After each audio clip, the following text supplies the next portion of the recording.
Da, oya mawe. Niambie rafiki yangu. Da, nimepata 7% tu kwenye hisabati. Sasa itakuwaje? Na mwalimu kasema lazima baba asaini. Ile peni nyekundu si unayo? Nayo. Basi ongeza 0 iwe 70 pale. Aha, kweli subiri basi niongezee. God have mercy upon us.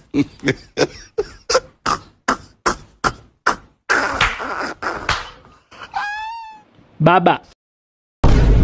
Sema. Mwalimu kasema nahitaji saini yako kwenye mtihani.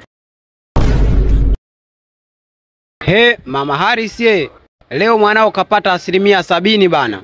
Wow, mwanangu, 70% chini ya ngapi? Chini ya 50.